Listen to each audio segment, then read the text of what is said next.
जय जय श्री राधे श्याम। कार्तिक मास की जय।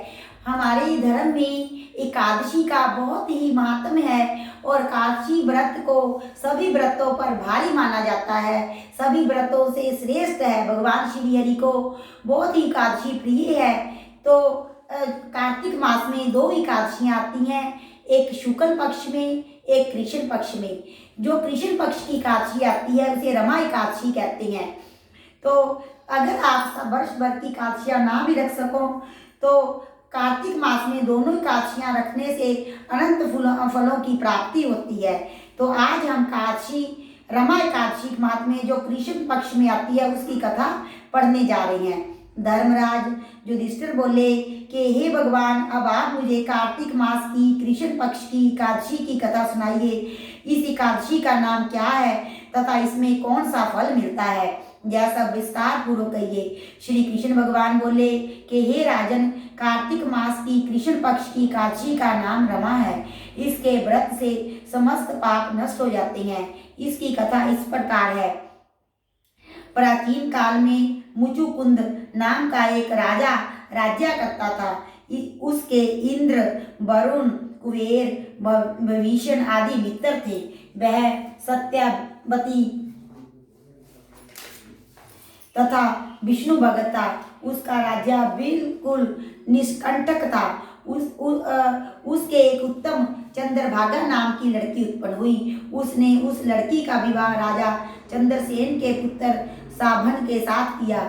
एक समय जब कि वह अपनी ससुराल में थी, एक एकादशी पड़ी।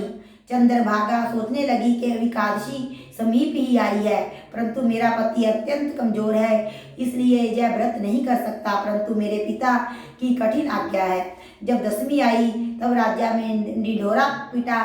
तो उसको सुनकर शोभन अपनी स्त्री के पास गया और बोला कि हे प्रिय, तुम मुझे कुछ उपाय बताओ, क्योंकि मैं व्रत करूँगा तो मैं अवश्य ही मर जाऊँगा। इस पर चंद्रभागा बोली, हे प्राणनाथ, मेरे पिताजी के राज्य में एकादशी के दिन कोई भी भोजन नहीं कर सकता, जहाँ तक कि हाथी, घोड़ा, ऊंट, पशु आदि भी तृण, अन्न, जल आदि ग्रहण नहीं करते। फिर जहाँ मनुष्य कैसे भोजन कर सकते हैं? यदि आप भोजन करना चाहते हैं तो दूसरे स्थान को चले जाइए, क्योंकि यदि आप इसी स्थान पर रहोगे तो आपको व्रत अवश्य ही करना पड़ेगा। उस पर शोभन बोला कि हे प्रिय, तुम्हारा कहना बिल्कुल सत्य है। अब मैं व्रत अवश्य ही करूँगा। भाग्य में जो लिखा है वह होवेगा ही। ऐसा विचार करके उसने एकादशी का व्रत किया और भूख और प्यास से उत्पन्न पीड़ित होने लगा। सूर्य भगवान भी अस्त हो गए और जागरण के लिए रात्रि हुई। वह रात्रि शोभन को दुख देने वाली थी। दूसरे दिन प्रातः से पूर्व ही शोभन इस संसार से चल बसा। राजा ने उसके मृतिक शरीर को दहन करा दिया। चंद्रभागा अपने पति की आज्ञा अनुसार अग्नि में दहन ना हुई, परंतु पिता के घर में रहना उत्तम समझा। रमा एकादशी के प्रभाव से शोभन को मंद्राचल पर्वत पर धन धान्य से जुगत तथा शत्रु रहत एक उत्तम नगर प्राप्त हुआ। उसके महल में रत्न तथा स्वर्ण के खंभे लगे हुए थे।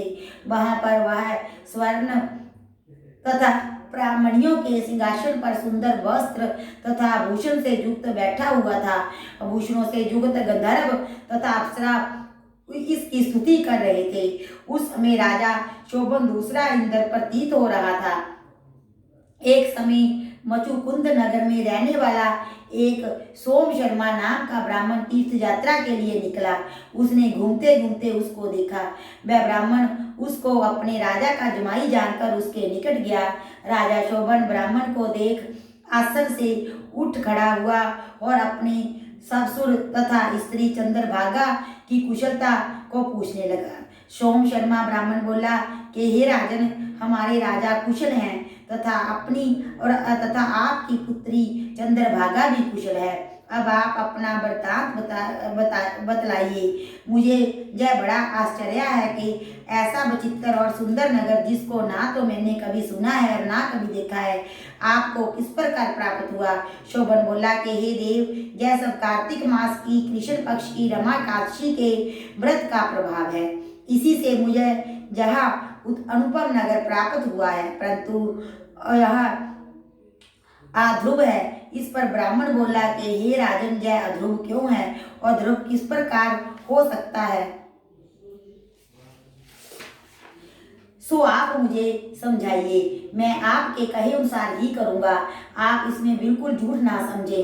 शोभन बोला कि हे देव, मैंने श्रद्धा पूर्वक व्रत किया था, उसके प्रभाव से मुझे यह नगर प्राप्त हुआ, इसलिए मैं इसे अध्रुव मानता हूँ। यदि तुम इस वृत्तांत को राजा मुचुकुंद की पुत्री चंद्रभागा से कहोगे तो वह उसको ध्रुव बना सकती है।